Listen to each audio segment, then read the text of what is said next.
معقول. This threat was made on June 10, 2013. In what can only be described as an amazing coincidence, just 9 days later, the rebels received their first official shipment of heavy weapons in Aleppo. After the second sarin gas fiasco, which was also exposed and therefore failed to garner public support for airstrikes, the US continued to increase its training and support for the rebels.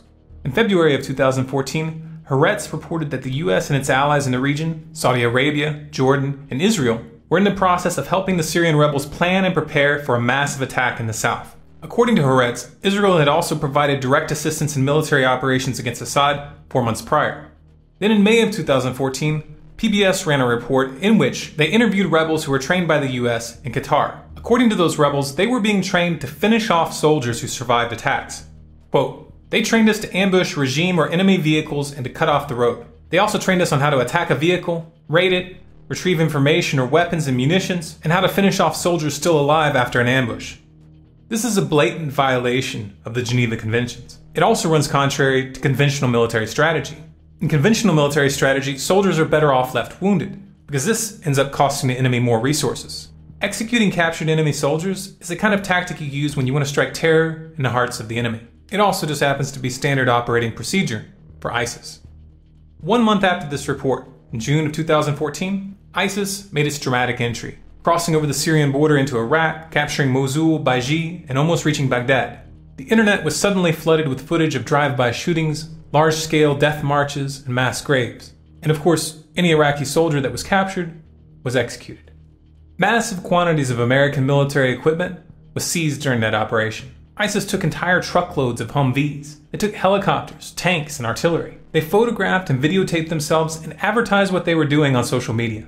And yet, for some reason, Washington didn't even try to stop them. US military doctrine clearly calls for the destruction of military equipment and supplies when friendly forces cannot prevent them from falling into enemy hands. But that didn't happen here. ISIS was allowed to carry this equipment out of Iraq and into Syria unimpeded. The US military had the means to strike these convoys, but they didn't lift a finger, even though they'd been launching drone strikes in Pakistan that same week. Why would they do that? Though Obama plays the role of a weak, indecisive liberal president, and while pundits from the right have had a lot of fun with that image, this is just a facade. Some presidents, like George W. Bush, rely on overt military aggression. Obama gets the same job done, but he prefers covert means. Not really surprising considering that Zbigniew Brzezinski was his mentor. Somebody who has over decades trained some of the most prominent foreign policy specialists, not just in the Democratic Party, but has trained a number who ended up in the Republican Party as well. He is one of our most outstanding scholars, one of our most outstanding thinkers. He has proven to be an outstanding friend and somebody who I've learned an immense amount from.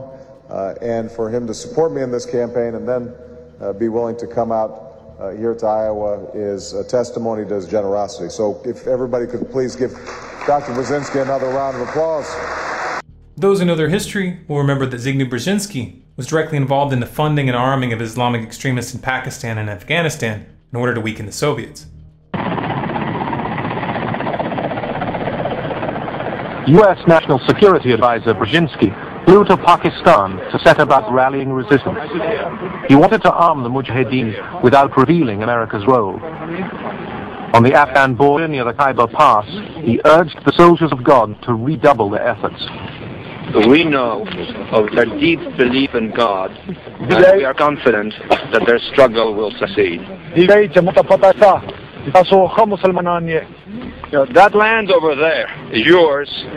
You'll go back to it one day, because your fight will prevail, and you'll have your homes, your mosques back again, because your cause is right, and God is on your side. By the way, Osama bin Laden just happened to be one of these anti-Soviet freedom fighters that the US was funding and arming.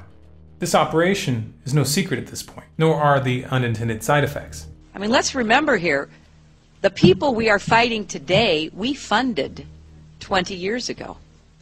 And we did it because we were locked in this struggle with the Soviet Union. They invaded Afghanistan, and we did not want to see them control Central Asia, and we went to work.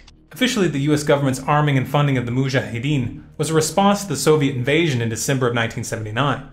However, in his memoir entitled From the Shadows, Robert Gates, director of the CIA under Ronald Reagan and George Bush Sr., and Secretary of Defense under George W. Bush and Barack Obama, revealed that the US actually began the covert operation 6 months prior with the express intention of luring the Soviets into a quagmire. The strategy worked. The Soviets invaded, and the 10 years of war that followed are considered by many historians as being one of the primary causes of the fall of the USSR. This example doesn't just establish precedent. What we're seeing happen in Iraq, Afghanistan, and Syria right now is actually a continuation of an old story. Al-Nusra and ISIS are ideological and organizational descendants of these same extremist elements that the US government made use of 30 years ago. The US then went on to create a breeding ground for these extremists by invading Iraq in 2003. Had it not been for the vacuum of power left by the removal and execution of Saddam, Al-Qaeda in Iraq, aka ISIS, would not exist. And had it not been for Washington's attempt at toppling Assad by arming, funding, and training shadowy militant groups in Syria, there is no way that ISIS would have been capable of storming into Iraq in June of 2014. On every level, no matter how you cut it, ISIS is a product of the US government's twisted and decrepit foreign policy. Now, all of this may seem a bit contradictory to you as you watch the drums of war against ISIS begin to beat louder and louder, and as the airstrikes against them are gradually widened. Why would the US help a terrorist organization get established, only to attack them later? Well, why did the CIA put Saddam Hussein in power in 1963? Why did the US government back Saddam in 1980 when he launched a war of aggression against Iran, even though they knew that he was using chemical weapons? Why did the US fund and arm Islamic extremists in Afghanistan against the Soviets? There's a pattern here, if you look closely. This is a tried and true geopolitical strategy.